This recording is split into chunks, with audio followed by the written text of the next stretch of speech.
Sometimes if you go for broke, you end up getting rich. Scared money doesn't make money, because Kentucky is better when it's a track meet. If you get a chance to run, don't be afraid to run. Welcome to the Jboy Show, hosted by Jake Crane. Hello, everybody. Thank you guys for joining us on this Tuesday. Got another great show planned for you today, joined as usual by David Cohn and Blaine Crane. A ton of college basketball games tonight, some really good ones, some really good ranked matchups. We're going to jump in that as well as drop some picks at the end of the show. But I want to start with some news in the college football world. Cincinnati coach Luke Fickell just agreed to a deal through 2028 at $5 million per year. And if you've kept up with the show, which I know you have, make sure you hit that like and subscribe button. You know I was hard on Cincinnati last year. I knew it was going to happen when they played Alabama or Georgia. But I also want to give them credit for making the decision to go all in. Sometimes if you go for broke, you end up getting rich. And Cincinnati made a choice.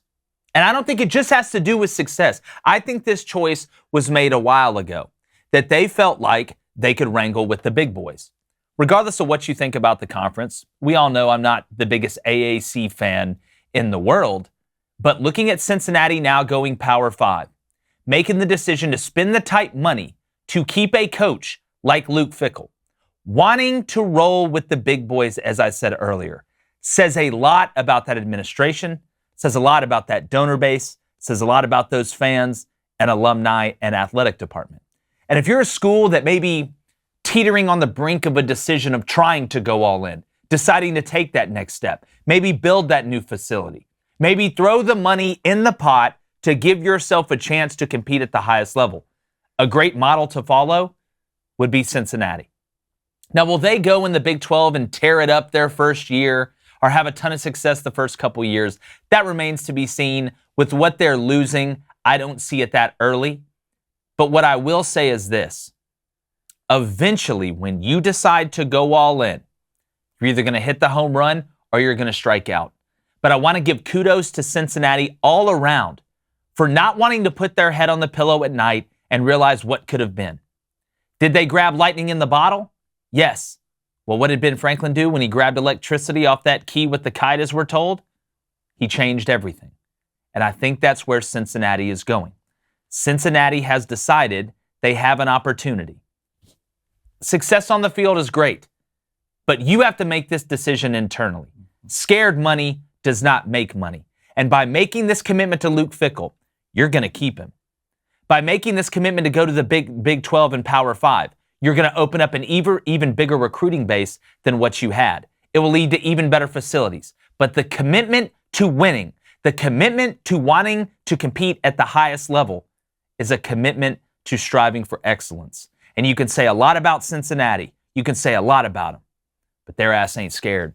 What do you guys think? Good for Cincinnati. Good for Luke Fickell. Congratulations on this contract. I mean, this is great. And look, this is how this is going to time up. I mean, in a few years, Oklahoma and Texas are going to be leaving the Big 12, right? Okay, Cincinnati is jumping in. There's nothing that says that Luke Fickell has to go take a bigger job if Cincinnati continues to have success. Clearly, they have said, they're telling the world right now, we want to be taken seriously on the football front.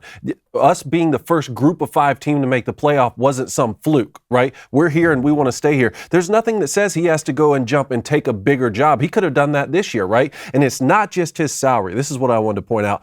They're going to increase the assistant salary pool from $3.9 million to $5.2. It's not just paying your head guy. Now he can go after and retain the top assistants in the country and say, come to Cincinnati. You know, when Texas and Oklahoma leave the Big 12, we could own that thing. I mean, maybe they could really make a big run, and then maybe he does something as special as, say, what Bobby Bowden did at Florida State, right? We think of Florida State as a blue blood program, not before Bobby Bowden, but because of what he did when he got there. Mike Krzyzewski at Duke, right? It wasn't a blue blood basketball program before he got there. He built it into one and stayed the long haul. Maybe that's what Luke Fickell could do with Cincinnati. No, I agree. I mean, this isn't just a head coach move, right? Mm-hmm. This is at a campus. It's your infrastructure. You decided, right? You rather ask for forgiveness and permission, right? Exactly. We're going. right? We're going. You want to play with the big boys, you got to act like a big boy. You want to sit at the big boy table, you want to say, you get your plate first. I want this, and that. And they've decided in this type of thing, you can't be, the indecision can't happen in this type of decision. You have to decide, hit the pedal to the gas. Will Ferrell, other guys, scream America. Let's go in the Big 12. Let's beat some ass. Yeah, and will this put a dent in Ohio State? No. Ohio State's such an established brand. But if you're a team like Ohio, or some of these other, directional schools or more local schools in the state of Ohio, you're just adding another monster. Because Cincinnati, if you look at the location, look at the state of Ohio recruiting base. They put out some of the best players in the country on the reg in multiple sports. Yep. So Cincinnati also has growth potential. It's not just Power 5 by the name. You have to have other things that go along with it. You're not sending Mayberry State to the Big 12. You have a huge city, a huge base, a huge alumni, and a huge school. So you look at UCF's another great example where they're at. You have a ton of growth potential. So Cincinnati, because look, they could have said, we'll stay where we're at. We're dominating. We're the big boy in this conference. No, they wanted more. And that, to me, when you look at all things collectively and as an amalgamation of things, that, to me, is the most important part. They were not happy with just not being a flash in the pan, but being a team that dominates a weaker conference and staying there and maintaining success. There is nothing scarier than getting outside of your comfort zone when it's going well. How many people want to take that other job to find out when they're making a good salary, you got health insurance, you got your 401k? Who wants to really take a chance? Maybe I don't want to be the vice president anymore. Maybe I don't want to be the manager anymore. Maybe I want to be the CEO. Maybe I want to start my own business. Maybe I want to go see if I can go compete. If I'm making burgers, can I compete with McDonald's? Can I compete with Burger King? I love it. And again, you guys know this. Everybody out there knows this. Shout out to the Booster Club. I was very hard on Cincinnati because I didn't believe that they were what everybody else thought they were, and they could go compete against Bama and Georgia. And look, they didn't. Bama ran base, bread and butter plays, day one install plays, and were able to beat them. But this, putting you into another stratosphere, into another category, being able to play in a conference like the Big 12, that especially once Texas and Oklahoma leaves, Baylor with Dave Aranda just signed an extension through 2029. They're not going anywhere. You look around the rest of the Big 12, though, TCU moving on from Gary Patterson, hasn't been all sunshine and rainbows for Matt Campbell. Kansas we nose down, Kansas State, even though I like their head coach. There is room for Cincinnati to go in there and run shop a little bit. They could really do it. This isn't a pipe dream. So, like Beyonce said, let me upgrade you. That's what the administration and the donors and everybody at Cincinnati decided to do, and good for them. Because like I said at the top of the show, scared money doesn't make money. And hopefully this will make, some other teams maybe have to make a decision, Notre Dame, and go into a big conference and figure it out. Because Cincinnati, I'm telling you now, teams like this, Notre Dame, you have to decide. Eventually, they're going to have to. I'm sick of watching. I'm sick of you playing these teams that don't even come close to the skill level that you have and getting in the playoffs and just getting mopped. It's going to keep happening. Cincinnati's not scared. Now let's look at Notre Dame. I'll always agree with you on the Notre Dame joining a conference thing, but I will always defend them, at least on the front, that it doesn't help them that Southern Cal has been down for so long and Stanford hasn't been good, and they stopped playing Michigan. At least with them, at least 10 years ago when they weren't in a conference, it used to be, okay, they're still playing some of the biggest names in college football that usually are good, but they just haven't been the last 10 years. One more thing, though, on this, I have a question for you guys. Blake, pull up Notre Dame's schedule next year. Because you two coached for so long, you tell me this. If you're Cincinnati and you're going to go pay Luke Fickell $5 million a year and you're going to match the assistant pool with another $5 million, even if Luke Fickell were to leave after next season or the year after that and go take one of these big buyouts, at a big time program, doesn't that at least signal to other coaches around the country, hey, Cincinnati is a place where you can go get big money? Yeah, well, let's be honest. Well, what is the biggest enticement? What is the biggest, pull for going to take another job? Free healthcare. Of course. It's money. It's money. If you are going to go to a place, if you're a coach that's obviously having success if Cincinnati wants you, if Luke Fickell leaves at some point and, before 2028, unless the Bengals come calling if Zach Taylor keeps screwing up calls late in. Wow. See what I did You there? blew it. Maybe a little You bit. blew it. I don't want to dance around the beast a little bit, but the ability to say we can compete monetarily with the other big dogs is the biggest attribute you can have. And that tells you multiple things. We want to have the best facilities. We're willing to spend money. You want to go to places that want to spend money on you and give money to you, because you don't want to go into a gunfight with a butter knife or have to compete with a hand tied behind your back at the highest level. And Power 5, and we all know how we feel about the conferences in Power 5. We know the SEC is the best. But going and being Power 5 and then rewarding you financially for being Power 5 gives you lasting power if you know how to hire. And that is what Cincinnati has shown. But giving money to the staff not only helps you replace guys when they leave to get head coaching jobs, but keep guys if there's a battle, and it gives you a little bit of leverage to keep guys there. And on the Notre Dame point, Blaine, you have their schedule pulled up? I do. Read their A schedule. little bit better this year than last year. All right, first game, you're going to Ohio State.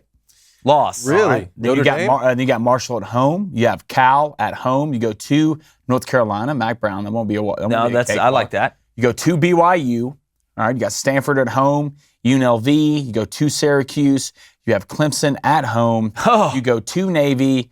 Boston College at home, and then you finish the season at USC. I know their schedule isn't super strong every year, but that's pretty good this year. If you aren't going to be in a conference, that you better schedule. have to like bring that. it. It better If you're look going to play like Ohio State and Clemson, I mean, North Carolina is no pushover on the road. We know Mac just got extended there, and I'm not talking about his last trip to the doctor's office, but to me, you have to do it that way. Yeah. You can't just rely on a couple schools every year, the USCs, even though I think Lee is going to turn it around. So kudos to them for having that. Now, when that schedule was decided and made, was everything like it was now? Yeah. But I see at least 3 losses right there. I don't want to dive too far into And next year. no conference championship. No So conference You championship. need a schedule like that, and you need to run the table, because that last week of the season, when everyone else is trying to make their case to get into that Final Four, Notre Dame gets to sit at home. Maybe the best way for Notre Dame to maybe want to join a conference is if they just get beat up the next 2 or 3 years. Like if they get beat up to the point, like, and I'm not talking about joining the SEC, but like, man, the Big 12 sounds a whole hell of a lot better than this. I mean, think about the best team they played last year.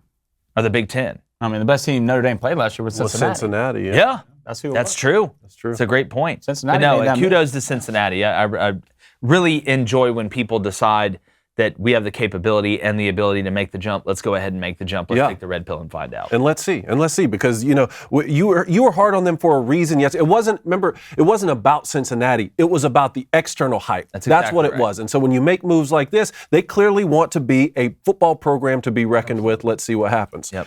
Did you want to move to college basketball? Let's move to hoops. It's a day full of hoops, and I'm so excited about it. Night to remember, if you will. It's a night to remember. It's a walk to remember, but everybody Wow, knows. yeah. Mandy Moore? Mandy Moore. This is us. Yeah. Anyway.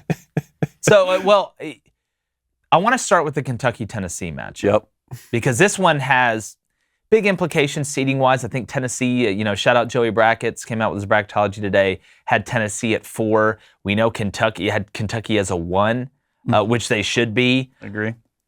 This one has national implications and seeding implications. Duh. Both these teams are going to the tournament. But from an SEC standing standpoint, this game is huge. You got Auburn that's 11-1. You got Kentucky that's 9-2. Tennessee, I believe, is 8-3. So if Tennessee is, and we got to see if Ty-Ty's playing. That's huge. It's always the question. That's huge. Now, I know some people don't think it counts if Ty-Ty doesn't play, but that's neither here nor there. If Kentucky is able, and let's just assume Ty-Ty's playing, if Kentucky is able to go in there and win this game, if you look at the rest of their schedule, it's not easy. They got a game at Bud Walton, but there's a really good chance that Kentucky is going to finish with only 2 losses in the SEC, which puts a ton of pressure on Auburn. Now, Auburn has the tiebreaker. Still got to go to Mississippi State, scary. To Florida State, scary. To Tennessee, scary. To Florida. To Florida. They got to go to Florida. They go to Florida Saturday. Then they've got at Tennessee the last game of the year. They've got to go to Mississippi State. So it's not a everybody hold hands and kumbaya all the way to 1 loss through the SEC. It's going to be a fist fight down to the end. But if Tennessee loses this and you drop the 4 games, you're out. Okay. If you have 4 losses, you're out. That's where I'm looking at it right now. Okay. If you have 4 losses, then you're out. Look at Arkansas. They're They just 8-4. They just got their last loss. Arkansas is 8-4. Yes. Yes. Tennessee's 8-3. Correct. 9-3. 9-3. I'm sorry, my math is off. They're 9-3. So if you get to 4 losses, to me that's the capper. That's the capper. Because Kentucky's playing Tennessee obviously tonight. Auburn has already played Kentucky. They don't play them again. Auburn and Tennessee play once. So if you can keep it at that 3-loss mark, so Tennessee beats Kentucky, and make sure, let's pull up the rest of the Kentucky or Tennessee schedule. And see if they play them again. No, they already played them at Rupp. I'm tripping. They already played them at Rupp. They played 101-79. Even though Tennessee out-rebounded them, actually shot pretty well. Kentucky couldn't miss. Yeah. I mean, they were closing their eyes. They went Stevie Wonder and still hit. So if Kentucky wins this game, really good chance they finish with, at worst, 3 losses in the SEC. Okay. Auburn has the tiebreaker over them. If Tennessee loses this game, I think they're out of the race. Okay. I think they're out of the race. Now you've lost 2 to Kentucky, that's out. If Auburn gets to you with 2 losses and you beat them, that's still only 3 losses for Auburn. So the magic number to me in the SEC is 4 losses. Yeah. Because again, there's 18 games. Okay, there's 18 games. So we're getting toward, for lack of a better word, nut-cutting time. Yeah, so Kentucky has Tennessee, Bama, LSU, Arkansas, Ole Miss, Florida left. That isn't easy. They got Bama at home. Okay, so this one is huge from an SEC standing standpoint. If you're Auburn, you're really rooting for Tennessee because if Kentucky gets to 3 losses, Tennessee gets to 3 losses, you're at 1 loss, you play Vanderbilt at home, that's a game you should win.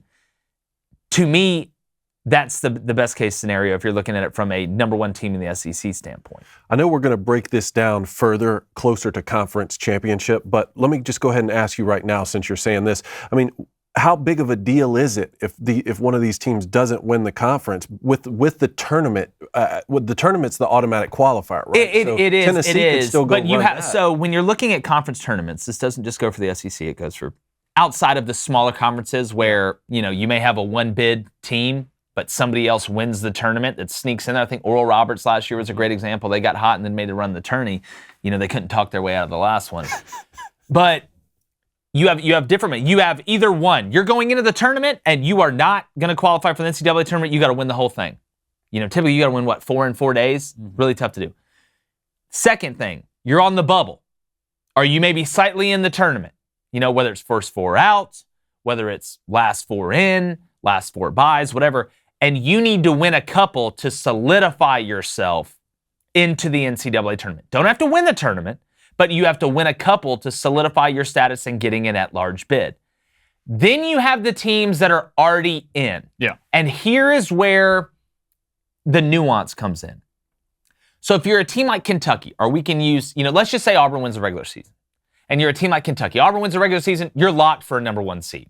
You're locked for it, pretty much. If you're Kentucky and you're fighting for a 1 seed, because you can be a 1 seed, as crazy as it sounds, and not win your conference in the regular season. Okay, I mean, Purdue was predicted a 1 seed, and they're 4th in the Big Ten. Yeah, that's true. So it's, there's a ton of precedent for this. But if you're a team like Kentucky and you're fighting for that number 1 seed, you want to win the tournament. You want to put yourself in the best chance to get that number 1 seed. It's always great to be, playing for a 1 or 2 seed at the end of the day. You really don't lose. But if you're a team that already has the number 1 seed locked up, do you really want to have to play that much going into the NCAA tournament? And that's when you get in the argument of, you want to win every game you play. I'm as competitive as anybody. I get that. But there is some theories to resting your legs a little bit before you get to that NCAA tournament. Because we know it's a fist fight every week, and you're going to have that one by your name. You roll through the conference tournament, you go straight into the NCAA tournament, basically, after you win the championship. Straight into it. Now, some people say, well, you want to be hot, you want to be playing well, you want to be in rhythm, and I understand that. But I don't think taking a couple days off is going to throw you out of rhythm. We've seen teams that had a couple days off make runs in the tournament. Teams that won the tournament make runs in the tournament. Yeah. So going back to it, there's multiple ways to look at it. I think it depends on the team. But when you're going into conference tournaments, that's why it's so interesting, for these bubble teams, that draw you get in the conference tournament. That's what I find really fascinating. Because if you're a Florida, let's look at the SEC, for example. You're a Florida, you're in the first 4 out. Let's say you're about in that same level, or you're about at that same, place where it's either we're getting in or it's the NIT. It's do or die. So if you're Florida, all of a sudden you're matched up day 2 or day 1, depending on where you finish in the conference standings. That's why that's so huge. Having to play a team that you should beat to get another win to enhance that resume, or a team that's going to be really tough to beat, but if you beat them, it enhances the resume even more. So there's so many different circumstances when it comes to conference tournaments. That's why it's not like, all right, well, conference tournament is here. Well, you better just win it or you're not going to get in. For some teams, yes, but for other teams, it's not about winning it. It's about winning a couple to solidify yourself into the NCAA tournament. But the magic number of losses, so the inverse of the magic number, I guess I would say the muggle number is 4 losses. In the SEC right now, the way I'm looking at it. Yeah. That's why this game tonight, and that loss for Arkansas at Alabama, Alabama's not winning the SEC regular season. They're what, 6-6 now? They're 6-6. They're 6-6. Alabama's not winning the regular season. But Arkansas, who has the tiebreaker over Auburn, and I don't believe they play again. I don't think Auburn plays Arkansas at home. I don't believe they play again. I may be wrong on that. Okay. But that's why losing that game at Bama was so big. Now you're at 4, and they don't play them, do they? I don't think they do. So, again, there's so many storylines to watch. They do play Kentucky, though. They do play Kentucky at home. But again... Play Tennessee twice. But again, the race right now, the race isn't Kentucky. It's Auburn. Yeah. It's Auburn. And it's going to be tough to beat Kentucky at Bud Walton, but they've shown you they can beat Auburn at Bud Walton. We know how crazy that place is. And Kentucky, hell, who knows what the way the AP poll is, the way these guys think, which half of them should have their stuff revoked, in my opinion. But Kentucky could be number 1. Arkansas could play number 1 Kentucky again. Who knows with the AP poll? You got guys like Jesse Newell and some of you probably can't make a free throw making these decisions. Hey, Arkansas still has Tennessee twice, Kentucky and LSU. LSU is a mystery. And Florida away. Who's been a bigger mystery this year, LSU or Alabama? Alabama. By far. Alabama. Yeah, we said Dr. Jekyll and Mr. Hyde. But this, let's get into the nuts and bolts in this Kentucky-Tennessee matchup. I love it. The biggest question is, and we're not going to know either way, Coach Cal's smart. Mm-hmm. We're not going to know Ty Washington's status probably either way. You'll hear different people say different things. But if he doesn't play, and what was fascinating to me about Tennessee, because when we think of Kentucky, obviously Kellen Grady's shooting threes, Ty in the mid-range, Ty's ability to shoot threes. Xavier Wheeler shot the ball a whole hell of a lot better than he has the whole season last game. But it's rebounding, right? You think about Jboy. Well, Tennessee just went up to Mississippi State, who's got Tolu Smith, who's got Garrison Brooks, who, Jeffries is a big guard. He's not as physical as he should be, in my opinion. But Kentucky's ability to rebound and Tennessee's ability to rebound after just losing your co-leading rebounder for the season, Tennessee went up there and out-rebounded them. So my biggest thing, it's Ty Washington, duh, we know that. Yeah. But if Ty is playing, Tennessee can stay in this game by rebounding because you can't let Jboy kill you.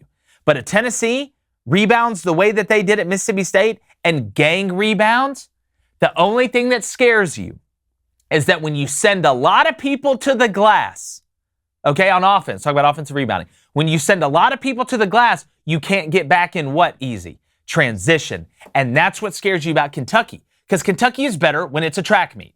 They're better. Kellen Grady, lethal in transition from 3.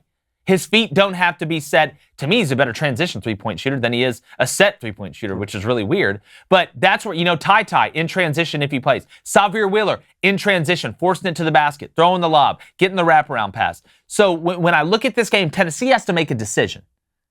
2 things. 1, do you slow the game down and play it at a slow pace? Mm-hmm. Vescovy's got to be hitting shots either way. Ziegler, you can't rely on him for offense. He's a witch on defense. Yeah. But if you're Tennessee, do you send a lot of people to the offensive glass? Or do you say, you know what, you're not going to beat us in transition? You have to make that choice. I would say transition because you go back and you look at the first time they played. I don't think Kentucky's going to shoot like that. Okay, yeah, that's fine. But Tennessee out-rebounded Kentucky. They did. By 1. Now, a lot of that was probably because Kentucky didn't miss a lot. Yeah, true, but they out-rebounded Kentucky by 1 and still lost by 25 points. So, you can say the rebound, you can say rebounding, or you can say that, but you still lost by 25. Tennessee's coming off 4 big wins in a row, right? They're starting to get hot. They're 5-6 on the road. They're 13-0 at home. Haven't lost a game. And tickets were going for $23. 13-0. Get out there, Vols. Support them. At home, haven't lost a game. But the key to me in this game, Tennessee in the last 4 games have given up 15-plus free throws a game. 15-plus, that's a lot. That's a lot. To beat this team, you're going to have to hit your shots, and you can't foul. Mm-hmm. All right, because Kentucky's decent at the line. They will hit most of their shots at the free throw line. So you pick your poison. It's either going to be rebounding or transition. All right, and if it's me, have the rebounds. We got to shoot well to beat a great Kentucky team. We're going to stop it. Shoot better. You're at home. You're at home. So we're gonna dictate the pace. And nothing can mess up more on offense than someone else dictating the rhythm of a basketball game. Kentucky has a great opportunity here either way, because if Ty plays, okay, then they have an opportunity to go get a great road win and stay in contention. Another one just got one at Bama. Exactly. Can stay in contention at Kansas. Yep. Can stay in contention for the SEC championship, the regular season championship, right? If he doesn't play, if Ty Washington does not play, Kentucky has an opportunity to showcase that they can still beat good teams in hostile environments without him. It's something they haven't really done this season, because I've been saying, everyone keeps asking me, what do you think about Kentucky, for the tournament? I think without him, they're a Sweet 16 team, and with him, they are a national championship, at least a Final Four team. So will they have him? I don't know, because he's gone down in pivotal moments, like against Auburn, right? So tonight could be a great opportunity for them, if he does not play, to say, you know what, we can still hang 100 on Tennessee at their place, even without him. I don't know if they can do that, but if they were to, that would catch a lot of people's attention that say, hey, with or without him, they could make a run. And if you're Tennessee, this would be another huge win. You talk about having momentum going into the tournament. And, Tennessee early, when you looked at them, looked kind of out of rhythm. Fulkerson is not the dominant player that we thought he was going to be 2 years ago, when the other guys, Admiral Schofield and those guys graduated, and they kind of passed the torch last year to him and Yves Pons, and it didn't go well there at the end. But Tennessee is just a very tricky team, because they do a lot of things well, and they don't do a lot of things well. It's very interesting to me to see Tennessee when they're hot. We know they have to shoot well to win. Hell, 95% of teams have to shoot well to win. There's a couple others that can shoot bad and still win by 15. You look at Auburn the other day against Texas A&M, when you have Groot under center, at the center position, and Walker Kessler. Well, great teams can do what? Win in multiple ways. What's the best utility? Versatility. I was going to say. He said, I'm a utility. Utility. Utility. Come on, man. Utilities. By the way, did we pay the gas bill this one? Anyways, we'll talk about that later. Anyways, it's going to be a heck of a matchup. Yeah. Who are you guys? I'm not going to, since I don't know about Ty, the spread's Kentucky plus 1.5. Since I don't know about Ty, I didn't want to pick this one for our picks at the end, but I do think Tennessee wins tonight. Ooh, okay. Really? You got it, Dave. Look, man, I want to take Kentucky, because it seems like this is a moment they need, with or without Ty Washington. They need to win games in February to be as good as what everyone's saying. Yep. But if Tennessee wins, I'll sing Rocky Top tonight at the park. Will you? Yeah. Looky there. Well, I'm taking Kentucky, and if you're going to bet this game, take Kentucky money line. Yeah, don't take the 1.5. Don't take the 1.5. Just want to know, who's stopping Oscar? All right, who's going to stop him? Vakitis going to stop him? Down there better do something, because Fulkerson's not going to do it. The thing about it is pick your poison. Either you're not getting any rebounds, and hopefully you're hitting shots, or you're going to try to stop Wheeler on the transition and dictate the pace. Because if this turns into a track meet, he stays healthy, if this turns into a track meet, well, call out screens. If this turns into a track meet, Kentucky will roll Tennessee. Yeah, that's the thing. If this is up and down game, Kentucky's going to post right. Gotcha. They really will. Villanova at Providence, a top 10 matchup tonight. Is this just a top 10 matchup on paper, and this is another example of teams who don't play in tough conferences, or is this a legit top 10 matchup tonight? I think we can say the Big East is pretty good. I would. I know Georgetown is down, which is really sad with Patrick Ewing over there. Mm-hmm. St. John's, the Red Storm that evaporated in clear skies the other night, even though they did cover the plus 4.5. Thanks, guys. But when I look, this Providence team, look, Ed Cooley, the job he's done there, you guys got to be in the running for Coach of the Year. They're 21-2. They're 21-2, and they've got some really good wins. They do have some really good wins. Villanova, it's classic Villanova. This is another classic Villanova team. It's got really good guards. Do they have a dominant big man? No, but they're scrappy as hell. Jay Wright, the best dressed coach in college basketball. To me, when I look at this game, it shocks me at the spread. We'll get to that in the end. But I love Gillespie, Archie Diacono at guard. They're really able to handle the ball. They can shoot as well, dual threat, not afraid to give it up. But Providence they just believe they have an identity. But watch how hard both these teams play. Yeah, these teams play as hard. You're talking about going down on the floor and getting a ball, making plays in transition. What I'm very interested to see is the pace of this game. How Providence wants to play it. And I love the nickname the Friars. I think that's hilarious.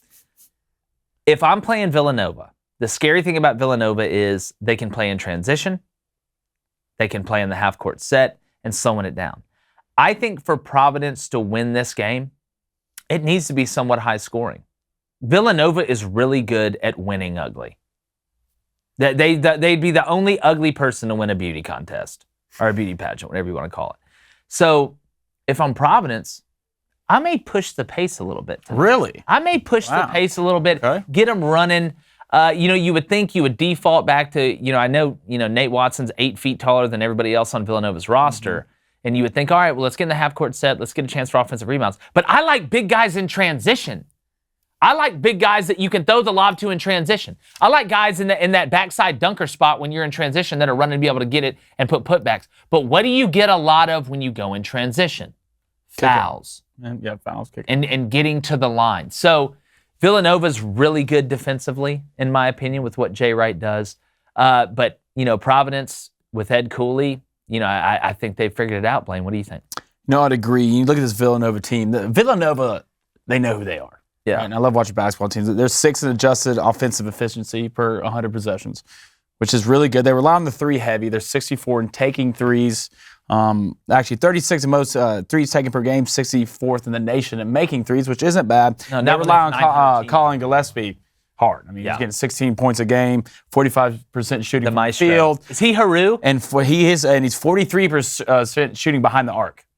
Extremely good. He is Haru. Yeah, so Villanova, they rely on the three, and they play good D. That's who they are, right? Then you flip it over, and you look at the Friars. First of all, what a beautiful nickname. I know, it's great. Nate Watson, a.k.a.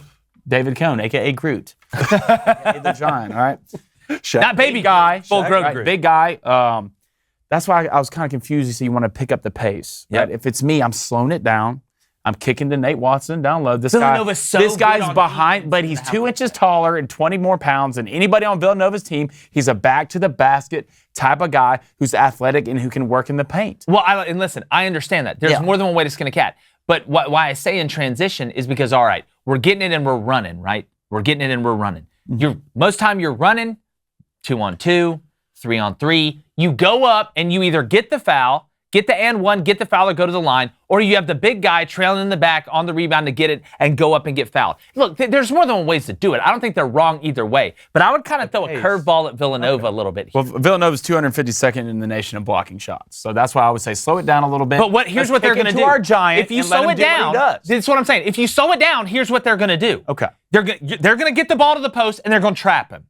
I don't know how good Nate Watson is at passing out of the double team. They're not going to let Nate Watson sit down there in the post and just back him in like it's a sock hop or a high school dance and dunk all over. Well, if you go through 2 halves of a basketball game and you can't learn how to kick it out of a double team, how are you playing? There's still Hunter Dickinson still struggles to throw the ball out of the double team.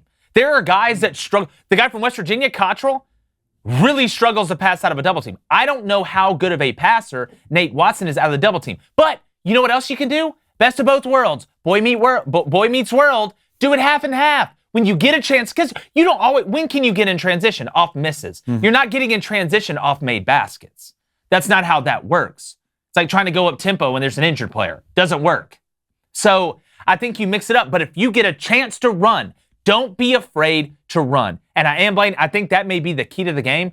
Villanova's going to trap that pass down low, and they got to be able to kick it out. And Providence has got to be able to hit threes. Well, it's clearly a 2-horse race in the Big East. Providence 11-1 in the conference, Villanova 12-3, UConn's all the way back at 8-5. So this will go a long way for the Big East championship. Providence on an 8-game win streak, Villanova on a 3-game win streak. So I hope that it lives up to the hype. And look, I made the mistake of going to the national championship in 2018 and watching Dante DiVincenzo just bury Michigan. He was truly horrific. I still wake up with nightmares. He could shoot it and jump out of the gym. Yeah, unbelievable. I mean, he's still playing. He's like, eyes closed, made it. Yeah, he's an unbelievable player and a really cool name. Yeah, for sure. Vincenzo. All right, so we got Wisconsin at Indiana. Okay. You want to touch on that one? And touch all over it. We got Texas at Oklahoma. I'm going to go. Let's go Wisconsin, Indiana. Okay. Here's my thing with Wisconsin. Here's my thing. And Blaine, I don't want to steal your thunder because I know you did an absolute Greg Louganis deep dive on this. Wisconsin struggles to shoot the ball, which is weird for me to watch. Johnny Davis, can be elite. He can be as electric as anybody on the offensive side. But then there's also nights where he has to shoot 40 shots to score 19 points. And it really throws Wisconsin out of rhythm.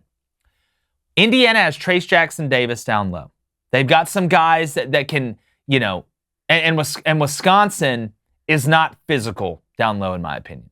They're not as physical as they need to be. I think Indiana could have a lot of success inside. I know they're a 3-point favorite. I believe Indiana is at home. But Brad Davison, Chucky Hepburn, Johnny Davis, they've got to start shooting better. They have Wisconsin, I think it was Jerry Palm, had Wisconsin a couple weeks ago as a 1 seed. And they've fallen off a cliff a little bit. And Rutgers has been hot. We know Rutgers has been hotter than fat bastards sunbathing in Cancun during the summer. But you shouldn't lose that game to Rutgers at home. Okay, you shouldn't lose that game. Yeah. What scares me about Wisconsin is you can't shoot bad and not have a physical inside presence. Exactly. Those are too bad. That's a bad combination. Exactly. That's about as bad of a combination as you can have in basketball. So when I look at Wisconsin, you look at the bracketology right now, I know it's going to change. They're just a team. I know they got Johnny Davis. He can get hot and scare the hell out of you one night. But all around, as a complete team, I'm really starting to not believe in Wisconsin. And you'll have an opportunity to not believe in them even more or believe in them more, because not only do they go to Indiana tonight, they're still going to have to go to Rutgers, okay? And then they've got Purdue at home, and they still have to play Michigan at home. So we'll know more. Look, right now, they're losing all those outside of Michigan, in my opinion. Yeah, and again, Michigan has the pieces. Yeah. Hunter Dickinson. Yeah, watching a game like this makes me feel better about myself as a basketball player. Why is that? Because they miss as many shots as I do. I just love it. It makes me, maybe I was a little bit taller. Maybe I could have got a scholarship to Wisconsin or Indiana.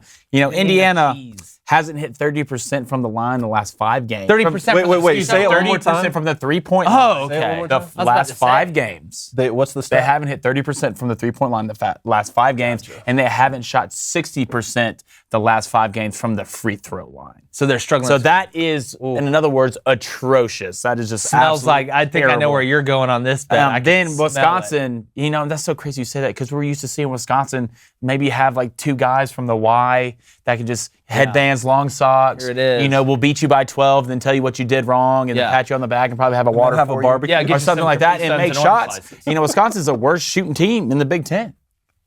That's wild. so crazy. How? That's wild. What happened, guys? The thing about this is, which team sucks less at shooting? Yeah, that's a better way to put it. Whoever shoots 35%, you're going to destroy the other the team. worst at shooting. You would expect that from a team like Purdue, who has giants down low. Yeah. It's like, so what? We don't need to shoot it good. Yeah. Just send it down low. No, so that's another one to watch. I think it's going to be ugly basketball. I think it's really going to be ugly basketball. But Texas and Oklahoma, and then we can move on. Texas and Oklahoma. Oklahoma, to me, and I know they play Kansas really well, they're another weird team. If you're Texas, you've been playing well. You're ranked 20th. You're going to be in the tournament. This may be the last breath. To quote Scott Stapp, I'm 6 feet from the edge, and I'm thinking maybe 6 feet ain't so far down. You're going to be 6 feet under. You lose this one. Because you're going to be 14-12, correct? They're 14-11 right now. They lose this one, they're going to be 14-12.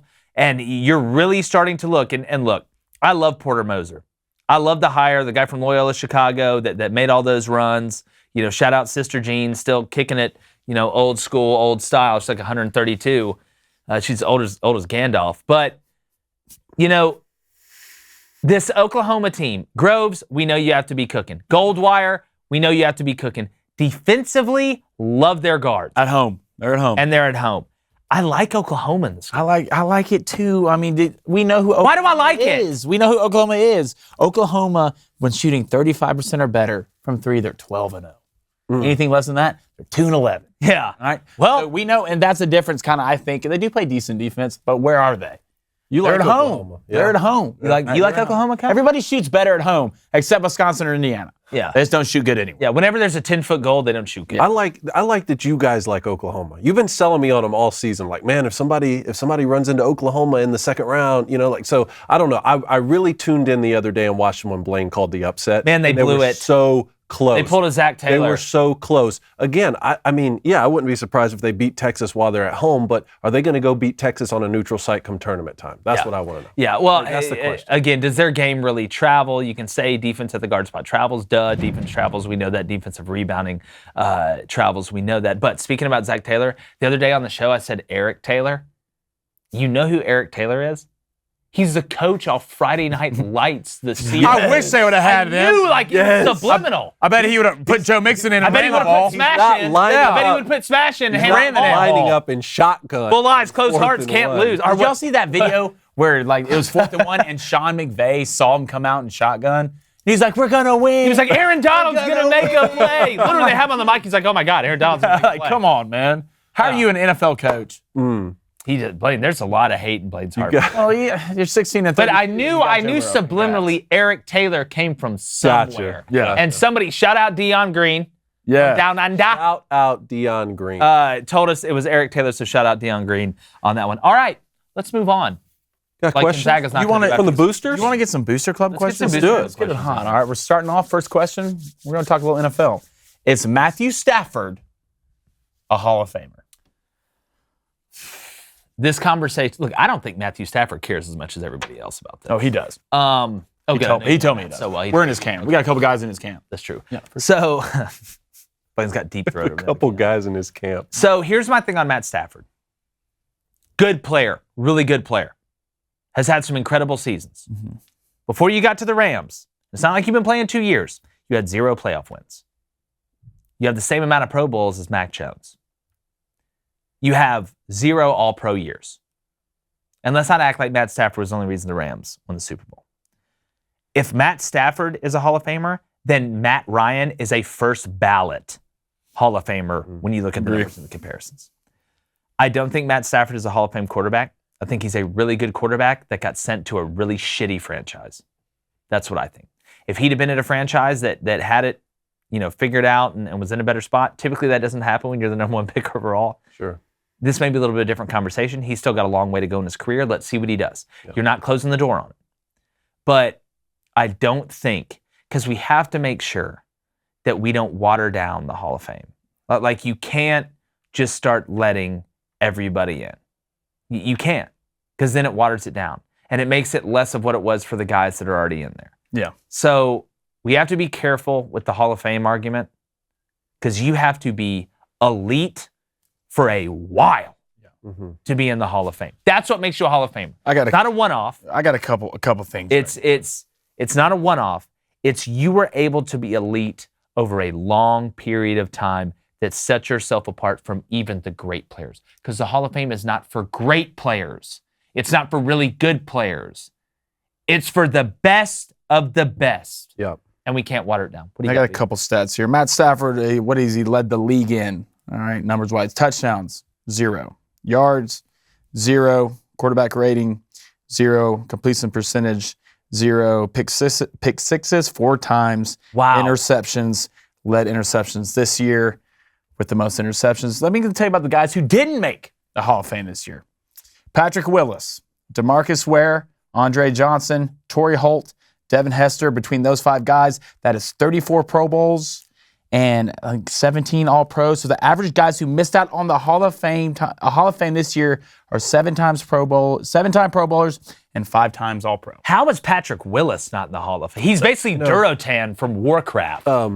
I think if Matthew Stafford retired today and decided to ride out into the sunset after a Super Bowl victory, I think I would agree with you guys. I think I would say, no, he's a really good player. Maybe if he had been with a better franchise, won a couple more Super Bowls, then maybe he'd be a Hall of Famer. But he hasn't left yet, right? And so I think it's a snapshot. He could be on the Hall of Fame track, okay? Because while you're talking about he hasn't led the league in yards or completions, he was the fastest player to 20,000 yards. He was the fastest player to 30,000. He was the fastest player to 45,000 career passing yards. And he's the only quarterback he's the first player in NFL history to complete 60% or more of his passes in each game during a season. So the yardage phenomenal yardage stats are there. The completion percentage and the accuracy is there. He does have a Super Bowl win now. I don't think he's a Hall of Famer right this second, but he could be on the Hall of Fame track. He's got time. One of those things about Matt Stafford that I've always thought, and we came out the same year. I've known him since high school, not personally, but I've kept up with him. One of those things is always synonymous with Matt Stafford is he's kind of that Iron Man, Brett Favre type. So he could play for 20 seasons. Yeah. Maybe he does get another Super Bowl win or something. Maybe he does become the all-time pass yards leader, which would be phenomenal if he's never led the NFL That in is pass hilarious. yards at that time. The 1 year he did throw for like 5,200 yards, I think Drew Brees or Tom Brady still think had it's more true. that season. Yeah, it's true. Either way, I think he could be a Hall of Famer. Yeah, and again, like I said, What's going on? we're not closing the door. We're going off right now. So if the Rams go on a run and, they rack up 2, 3, Or you're losing there. 2, Might be- I still don't think gets you there. Might be I don't losing think Aaron 2 gets you Donald. there. Which Yeah, I think- and that's what I'm saying. yeah. You're losing a bunch of talent.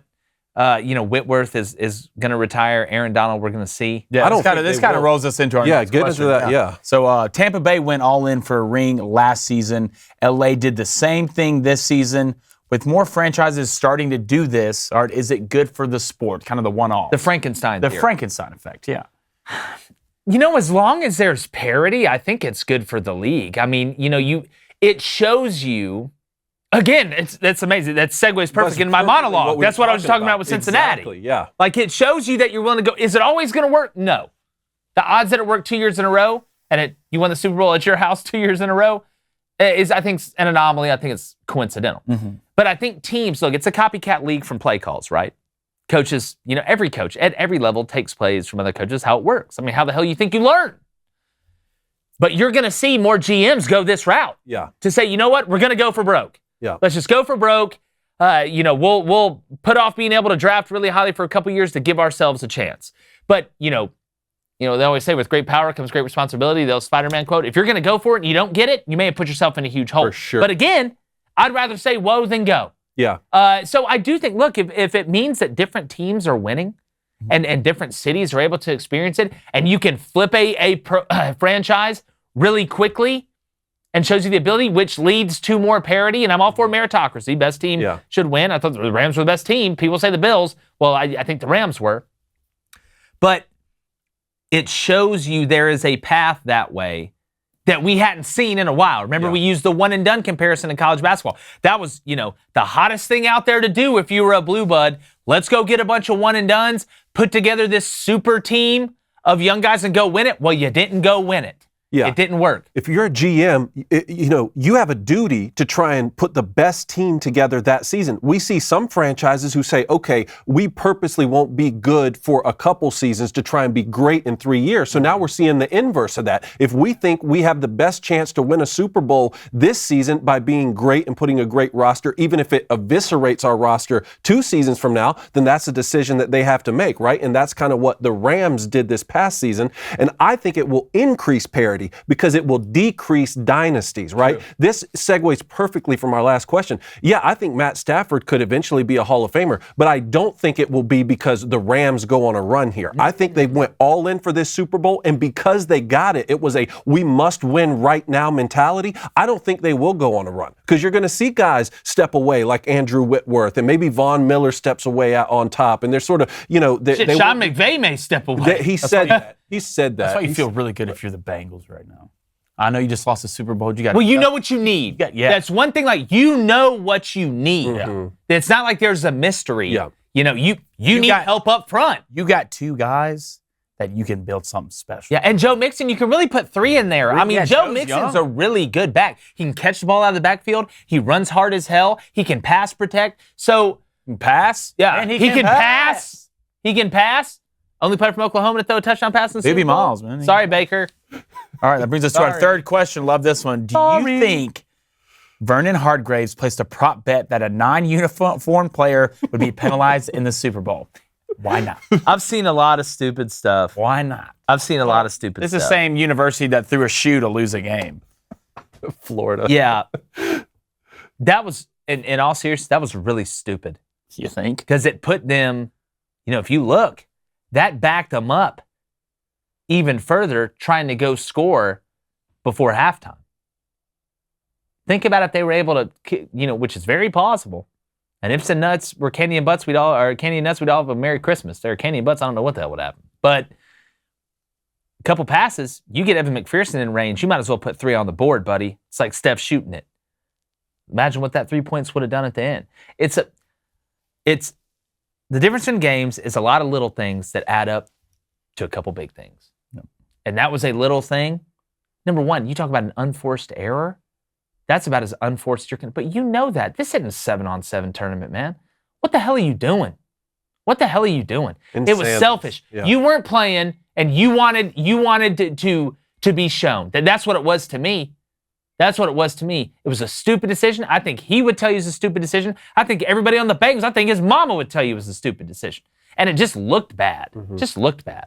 Okay, I couldn't believe it, but was I surprised? No. All right. Love this one. How much does sports wagering help college baseball? Ooh, right around the corner. Baseball, right around the corner. Baseball. It's huge. We know, look, regardless if you're for sports gambling, if you're against it, you have to acknowledge the basic truth that it expands the footprint of the game. It adds more interest to the game. And if you're a sport like college baseball, that, baseball in general is always looking for more interest, ways to speed up the game and draw on more fans.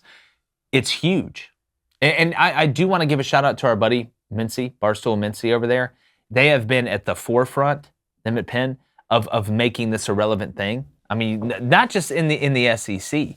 I mean, all around. It's huge for it. It's great for the sport. As a former collegiate baseball player, like, it really is great for the sport. Yeah, I agree. It's great for the sport. I'm really excited to see it. I'm excited to see the lines. And you know what? You know when the best time to bet something is? When they're still figuring it out.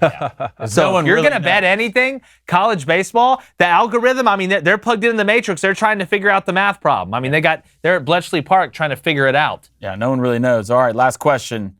Are you guys joining any 3v3 basketball leagues in March? If so, okay, what would you want your team's name to be?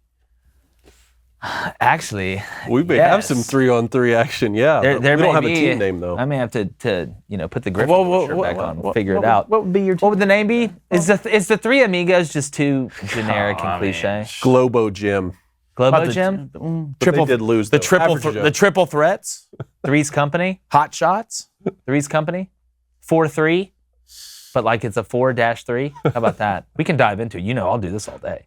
I'll Dr. Seuss this whole thing. This is tomorrow's show, by the way. The Avengers? So. The Avengers. Don't do the Avengers. Okay, yeah, sorry. I thought three's Avengers the line. Is that the line? Well, I mean, that's way too cliche. You just said three amigos. When we put the Avengers, like, football positions, what they would play?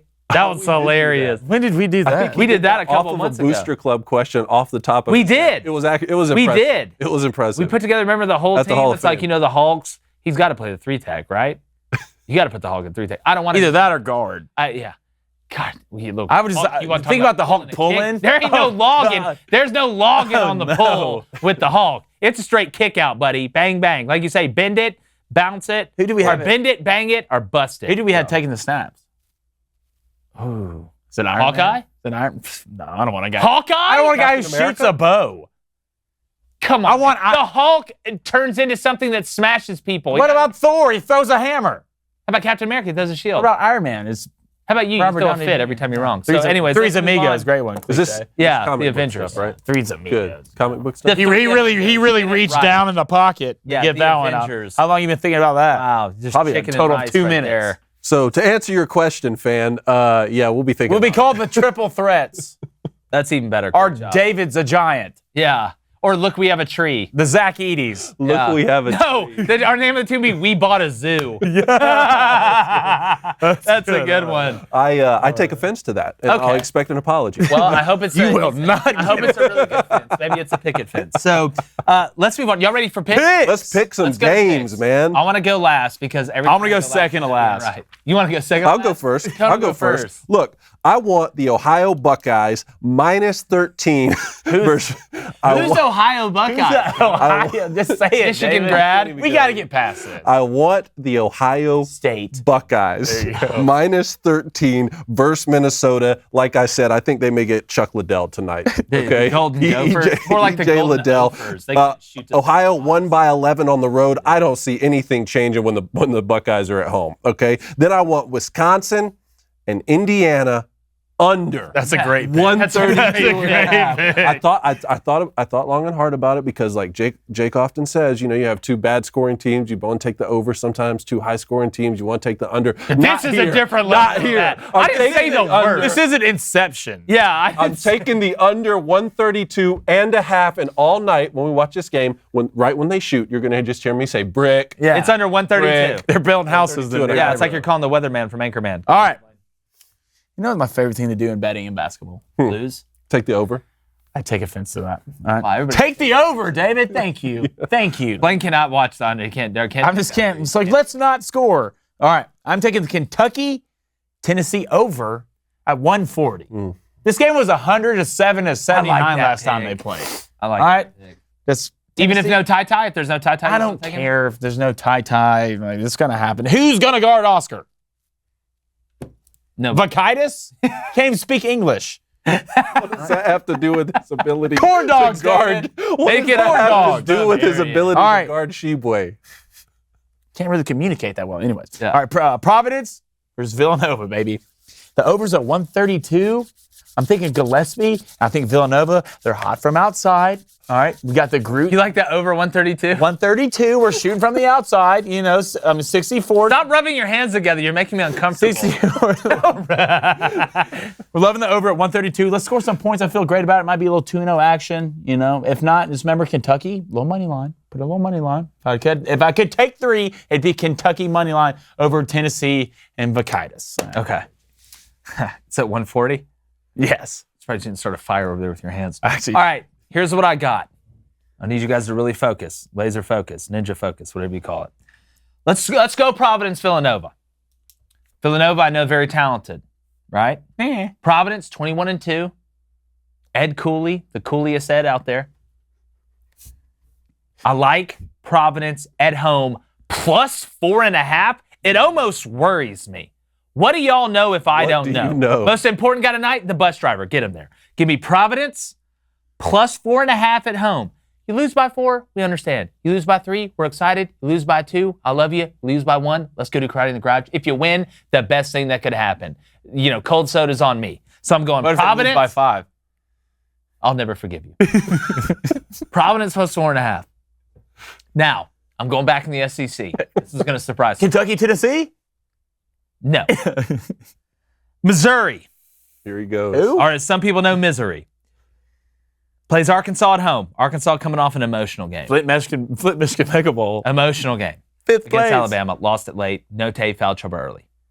Kobe Brown, guy from Missouri, from Huntsville. I tell you what. I tell you what. tell you love what. Mettenberger, I like this guy. Roethlisberger. Missouri has a weird way of getting hot sometimes. When They they do. make shots, I know this is the most obvious At statement home. ever. At home, when they make shots, they're really good. They beat Bama. Stop smiling, Blaine. I When know they- that's when they obvious, score but more there's levels. points- I've made when the they point score some more points teams than the other can shoot team- bad and lose. Why can you not understand that? Dude, when they score more points than the other team, they are. Thank you, David. Thank you, David. Just be nice to that raccoon that makes the guns on whatever it's called. Glad to see you grew back up. What's his name? I'm going Missouri plus 7.5 at home against the muscle man that is known as That's a good Eric pick. and Arkansas. That's a good- I think Arkansas is going to win, but by 7 or less. fewer. There we go. So I'm taking Providence plus 4.5 at home, looking for a little Providence against Villanova. Missouri at home, Quanzo, let's figure it out. Plus 7.5 at home against the Talk Hawks. about Rocket the raccoon. Rocket. That's his Hey, name. do y'all know who does Rocket? The voice? Who? Who you got? I have no idea what you are talking about. I don't know. You know What's who the name Guard- of the movie again with Chris? Guards of the Galaxy. Guardians of the Galaxy. Figure it out. It's Bradley Cooper. It's Bradley Cooper? Yeah. Heard Oh, of that. Brad. I did not know Me and that. him look a lot alike. That's a cool thing. We look a lot alike. Yeah, on radio. All right, so Appreciate you guys for joining us. Make sure you hit that like, subscribe button. We're going to see how the picks go. Make sure you follow us at the Jboy Show, at David Adam Cone, at Crane Blaine. I don't know why you just couldn't do Blaine Crane. They won't let me change it. It's like Snapchat. Will they let me change it? Yeah. I couldn't change my Snapchat the last 13 years. Well, you know. I'm a Colorado kid, 94. I'm 27 years old. Let me change. Yeah, grow up, Peter Pan. Anyways, appreciate you guys joining us. Make sure you check us out tomorrow. Got a great show for you as well. And I don't know, is Ty going to play or not? I just keep coming back to that. You want the ball? You want the ball? Like this pass? We're going. Gone. Woo-hoo! Mitts, baby.